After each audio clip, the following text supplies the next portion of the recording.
తాకట్టులో ఉన్న బంగారాన్ని విడిపించి ఆ రోజు ఆన్లైన్ రేటుకే మేము కొంటాం. Sharma gold company. అందరికీ నమస్కారం. ముందుగా ప్రేక్షకులందరికీ క్రోధినామ సంవత్సర ఉగాది పండుగ శుభాకాంక్షలు. అయితే ఉగాది పండుగ అనగానే మనందరం కూడా ఈ సంవత్సరం మొత్తం మన రాశి ఫలాలు ఎలా ఉన్నాయి, ఈ సంవత్సరంలో మనకి ఆదాయం ఎంత ఉంది, వ్యయం ఎంత ఉంది, ఇవన్నీ కూడా డీటెయిల్డ్గా తెలుసుకోవాలని చాలా ఇంట్రెస్ట్గా వెయిట్ చేస్తూ ఉంటాం కదా. అయితే ఈ ఉగాది రాశి ఫలాలు మనకి డీటెయిల్డ్గా ఇన్ఫర్మేషన్ ఇవ్వడం కోసం మనతో ఉన్నారు ప్రముఖ జ్యోతిష్య వాస్తు పండితులు, జ్యోతిష్య వాస్తు శిక్షణ నిపుణులు, ప్రముఖ ఆధ్యాత్మికవేత్త, లలిత ఉపాసకులు బ్రహ్మశ్రీ నానాజీ పట్నాయక్ గురువు గారు. మరి పూర్తి వివరాలు గురువుగారు వాటిలో అడిగి తెలుసుకుందాం. నమస్కారం గురుగారు. శ్రీమాత్రే నమః. గురుగారు, మరి క్రోధినామ సంవత్సరంలో తులారాశి వారికి ఈ సంవత్సరం ఆదాయం, వ్యయం, రాజపూజ్యం, అవమానం ఎలా ఉన్నాయి డీటెయిల్ గా ఎక్స్ప్లెయిన్ చేయండి. తప్పకుండా అమ్మ. తులారాశి వారికి కన్నా చూసుకుంటే 2, 8, 1, 5గా చూపిస్తుంది. అంటే 2, 8 అంటే 2 లక్షలు ఒక ఆదాయం అనుకుంటే ప్రతి సంవత్సరం ఒక వ్యక్తికి 8 లక్షలు ఖర్చు చూపిస్తుంది. మరి ఇది ఇలాగే ఉంటుందా అంటే ఏమీ కంగారు పడక్కర్లేదు, మార్చుకోవచ్చు దీన్ని. 1, 5 అంటే రాజ్యపూజ్యం 1, అవమానం 5గా చూపిస్తుంది. అంటే మెచ్చుకునే వాళ్ళ సంఖ్య తక్కువ, అతి తక్కువ ఉంది, అవమానించే వాళ్ళ సంఖ్య ఎక్కువ అని చూపిస్తుంది. అయితే మీరు ఇది మరి ఇలాగే అనుభవించాలా ఏమిటంటే ఏం టెన్షన్ పడక్కర్లేదు. వాళ్ళ జన్మజాతకాల్లో కనుక లగ్నం బలంగా ఉన్న వాళ్ళకి ఆ రాజ్యపూజ్యం ఆటోమేటిక్గా వస్తుంది, దశమం బాగుంటాయి. ఇదేంటంటే ఇది కొంతవరకే పనిచేస్తుంది మనిషి మీద. అదేవిధంగా ఆదాయ వ్యయాలు కూడా ఇందులో చూపిస్తున్నది ఇలాగే ఉండాలంటారు, దీన్ని కూడా మార్చుకోవచ్చు. తులారాశి వారి కనుక చూసుకుంటే మీరు గమనించుకున్నట్లయితే తులా లగ్నం ఆ రాశి, గురువు అష్టమంలోకి వచ్చి 2వ స్థానాన్ని చూస్తాడు. 2వ స్థానం చూసేటప్పుడు ధనయోగాన్ని ఇస్తాడు, కాబట్టి టెన్షన్ ఏం పడక్కర్లేదు. ఓకే, అయితే వ్యయం తగ్గాలి. ఇక్కడ ఎందుకు వ్యయం పెరుగుతుంది అనేది మనం ఆలోచించాలి. తులవారికి 12వ స్థానంలో కేతు ఉన్నాడు. కేతు అంటే ఏంటి? Cutting planet. అంటే ఏదో ఒక ఖర్చుని ఇవ్వాలి. అందుకని సింపుల్గా ఏం లేదు, మీకు వీలున్నప్పుడల్లా ఓ నెలకో 2 నెలలకో 3 నెలలకు ఒకసారి ఈ సంవత్సరం మొత్తము కూడా అప్పుడప్పుడు ఉలవలు దానంగా ఇవ్వడం, లేదా ఉలవలు దానం తీసుకునేవారు లేరే పావురాలకైనా వేయడము, లేనట్లయితే గోవులకి గ్రాసము తినిపించడం చేసినా కూడా మీకు ఖర్చు అనేటువంటిది ఆ రూపంలో అమ్మవారు తగ్గిస్తుంది. అయితే గోవు తినిపించేటప్పుడు దేశీవాలి గోవుకి సాక్షాత్ అమ్మవారే గోవు రూపంలో ఉంది అనేటువంటి భావనతో తినిపించాలి. అలా తినిపించినట్లయితే అమ్మవారి అనుగ్రహం పరిపూర్ణంగా ఉంటుంది, ఏ ఇబ్బంది రాదు, గుర్తుపెట్టుకోండి. ఓకే, అదొకటి. అలాగే ఇక్కడ మిగతా అంశాలు కనుక చూసుకున్నట్లయితే రాజ్యపూజ్య అవమానం కూడా అనుకున్నాం కదా, 1, 5 ఉందనుకున్నాం కదా. రాజ్యపూజ్య అవమానం అంటే ఒకటి, అమ్మవారికి సంబంధించినటువంటిది ఏదైనా వినడం, లలితాసహస్రనామాలు వినడం ద్వారా కూడా మీకు రాజ్యపూజ్యం పెరుగుతుంది, అవమానం తగ్గుతుంది. అవమానం తగ్గడానికి కాస్త దత్తాత్రేయుడి చరిత్ర చదివిన జయ గురుదత్త, శ్రీ గురుదత్త అనుకున్నా కూడా తగ్గుతుంది చెప్పాలంటే అవమానం అనేటువంటిది. ఇక ఈ తులారాశి వారికి కనుక చూసుకున్నట్లయితే ప్రత్యేకంగా ఫైనాన్షియల్ గ్రోత్ అయితే ఉందని చెప్పి మనం చెప్పుకున్నాము. ఓకే, 7వ స్థానంలో గురువు ఉన్నాడు కాబట్టి మే వరకు సంబంధాలు ఏదైనా కుదుర్చుకున్నా మే లోపలే మీకు బాగా కుదిరేటువంటి ఆస్కారం కనిపిస్తుంది. కాకపోతే 5వ స్థానంలో శని ఉన్నందుకు కాస్త తీసుకునే నిర్ణయాలు ఆలస్యం అవుతూ ఉంటాయి. అంటే ఇప్పుడు ఎవరైనా మీ డెసిషన్ చెప్పండి అంటే రోజుల తరబడి చేసేస్తుంటాం. అదొక్కటి మనం చూసుకోవాలి. అదే కాకుండా మనకి ఈ ఇంకా ఉగాది రాకముందే మార్చ్, ఏప్రిల్ మాసాల్లో కుజుడు సంచారం ఉంది అక్కడ. అందుకని ఏంటి, కొంత స్నేహితులతో గొడవలు ఉండడం మార్చ్, ఏప్రిల్ మాసంలో, లేకపోతే ప్రేమ వ్యవహారాల మూలంగా కొంతవరకు ఘర్షణలు పడ్డము, క్రియేటివ్ ఫీల్డ్లో ఉండేటి వారికి కొంత స్ట్రెస్ అనేది ఇస్తుంది మార్చ్, ఏప్రిల్ వరకు. మళ్ళీ ఏప్రిల్ దాటి మేము వస్తే అంతా బాగానే ఉంటుంది చెప్పాలంటే.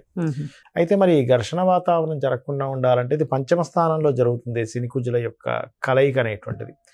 కాబట్టి మీరు చేయవలసింది ఏమిటంటే సింపుల్గా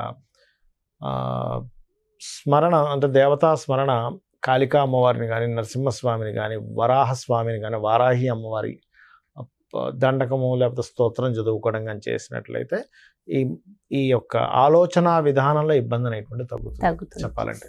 అదేవిధంగా ఉద్యోగ అవకాశాలు చక్కగా ఉంటాయి.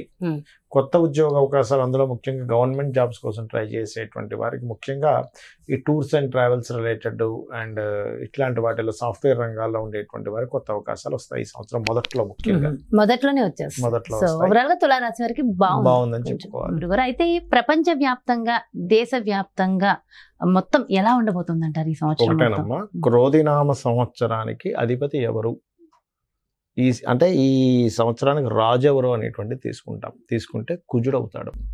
కుజుడు అంటే ఫైటింగ్, గొడవలు, ఉద్యమాలు, యుద్ధాలు, వీటికి కారకుడు అనమాట కుజుడు. అందుకని అటువంటి వాతావరణం కనిపిస్తుంది. అయితే లక్కీ ఏంటంటే కాలసర్ప దోషం నుంచి గురువు బయట ఉన్నాడు, అది కొంత సేఫ్ ఇస్తుంది. బట్ ఏదైనా కానీ కొంచెం యుద్ధ సంబంధంగా అంటే రాజులకి ఇప్పుడు చూడండి అప్పటిదాకా అక్కర్లేదు, మనకి ఫిబ్రవరి నుంచే స్టార్ట్ అయింది దాని ప్రభావం. ఎందుకంటే ఈ రవి మనం జనవరిలో మనం చెప్పుకున్నప్పుడు కూడా చెప్పుకున్నాం, కొంచెం ఈ సమయంలో కొంచెం ఈ బాంబు పేలుళ్ళని లేకపోతే ఈ గొడవలని, కొంచెం ఈ యుద్ధ నౌకల్ని ట్రాప్ చేయడం అని, లేకపోతే అంటే నౌకాదళాల మీద లేకపోతే నౌకల మీద అంటే జలరాశుల్లో కుజుడు శని ఉన్నారు కాబట్టి నౌకల మీద అంటే దాడి చేయడం, దాన్ని హైజాక్ చేయడం లాంటివి ఉంటాయని చెప్పుకున్నాం లాస్ట్ మాట్లాడితే జరిగింది ఈ మధ్య అంతా కూడా. అంటే ఏమిటి, ఈ సంవత్సరం ప్రత్యేకంగా కొంతవరకు ఈ యుద్ధ సంబంధించినటువంటి ఈ మనం ఊహించినటువంటి మార్పులు అనేకమైన జరుగుతాయి. అంటే అసలు లాస్ట్ మినిట్ వరకు ఇది మారదు, ఇలాగే జరుగుతుంది అనుకుంది, అది సడన్ గా మార్పు వచ్చేస్తుంది. అసలు ఎవరు ఎక్స్పెక్ట్ కూడా చేయరు, అసలు ఇలా జరుగుతుందా, ఇలాంటివి కూడా జరుగుతుంది అసలు ప్రపంచంలో అన్నట్టుగా జరుగుతుంది. అన్ని మార్పులు ఏదైనా కావచ్చు. అంటే టెక్నికల్ గా హై లెవెల్లో మార్పులు చూస్తాము, రాజకీయంగా హై లెవెల్లో మార్పులు చూస్తాము, గుర్తుపెట్టుకోండి. అసలు మోసాల లెవెల్లో కూడా హై లెవెల్లో మార్పులు చూస్తాం. సో కాస్త కేర్ఫుల్ గా ఉండాల్సిన సమయం because of Saturn Mars combination అలాంటిది. అందులో పర్టికులర్ గా మే వరకు ఈ జాగ్రత్తలు తీసుకోవాలి, మెయిన్గా మే వరకు. అదొకటి.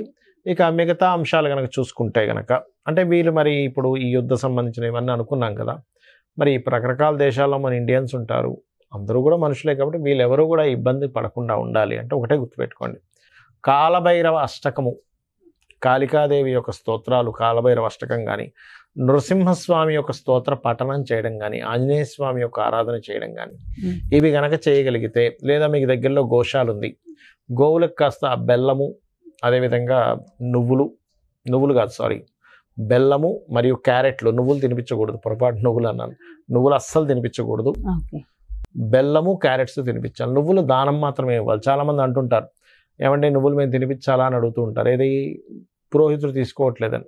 ఎందుకంటే అమ్మ అది ఏదైనా మనకి ప్రెగ్నెన్సీతో ఉందనుకోండి, దాని ప్రెగ్నెన్సీ ఇచ్చినవ్వడం వల్ల మరింత దోషం ఏర్పడుతుంది.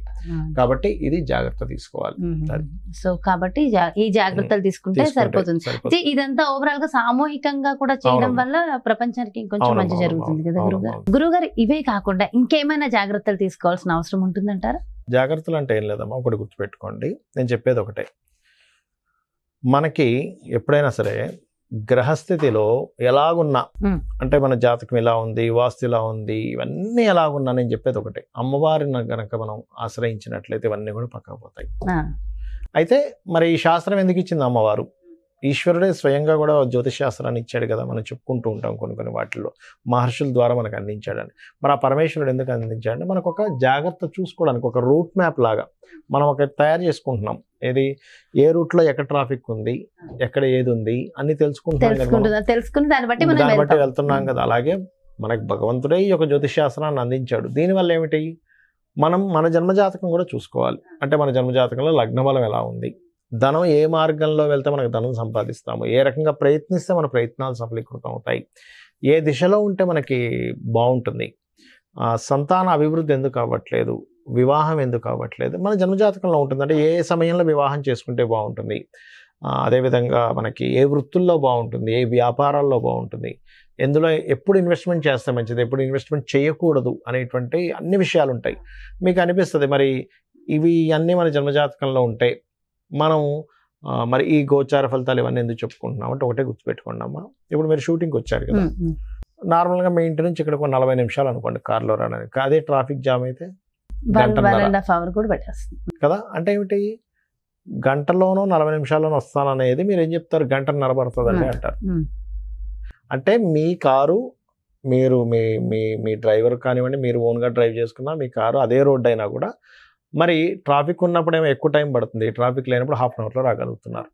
అంటే దాని అర్థం ఏమిటి, సమయం బయట ఉండే వాతావరణం కూడా మనకు సహకరిస్తేనే మనం సమయానికి వెళ్ళగలం. అలాగే గోచారం అనేటువంటిది ఏంటంటే ఇప్పుడున్న గ్రహస్థితి, ఇప్పుడుండే గ్రహస్థితి ఏ విధంగా ఉంది, పరిస్థితులు ఎలా ఉన్నాయి అనేది చెప్పేదే గోచారం.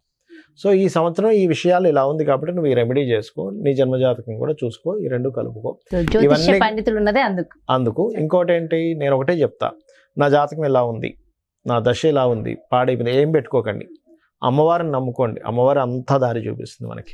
ఎలా ఉన్నా జాతకం ఎలా ఎలా ఉన్నా కూడా, ఉన్నప్పటికీ ఎలా ఉన్నా అమ్మవారు చూపిస్తుంది. కానీ అమ్మవారి పనే నమ్మకం అది. ప్రధానం అంటారు. అమ్మని చేయి పట్టుకుంటే తిండి కొదవ ఎలా ఉండదో, అమ్మవారిని పట్టుకుంటే వాడికి దేనికి కొదవ ఉండదు. అంతే. ఎంతో చక్కగా చెప్పారు గురువుగారు. అంటే ఎంతో ఒక ధైర్యం, ఒక మోటివేషన్ అంతే కదా, మా అమ్మని పట్టుకున్న వాడికి తిండి కొదవ ఉంటుందా?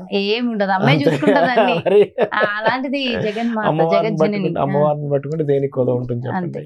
ఎంతో ఎంతో చక్కగా ఎంతో చక్కటి ధైర్యాన్ని స్థైర్యాన్ని అందించారు. థ్యాంక్ యూ సో మచ్ గురువు గారు. నమస్కారం. శ్రీమాత్రే నమః. సో చూసారు కదండి, మరి ఇది క్రోధినామ సంవత్సరంలో మీ యొక్క రాశి యొక్క ఫలితాలు పూర్తిగా ఎంతో చక్కగా వివరించారు కదా గురువు గారు. మరో చక్కటి ప్రత్యేకమైన కార్యక్రమంతో మళ్ళీ మీ ముందుకు వచ్చేస్తాను. మరి అదే విధంగా మీ యొక్క జాతకానికి సంబంధించి కానీ, లేదంటే మీ ఇంటి వ్యాపార వాస్తుకు సంబంధించి కానీ గురువు గారిని సంప్రదించాలి, అపాయింట్మెంట్ కావాలి అనుకుంటే క్రింద డిస్ప్లే అవుతున్నటువంటి నెంబర్స్ కి కాల్ చేయండి. నమస్కారం. సుమన్ టీవీలో మీ పర్సనల్ అండ్ బిజినెస్ ప్రమోషన్స్ కోసం కింది నెంబర్కి కాంటాక్ట్ చేయండి.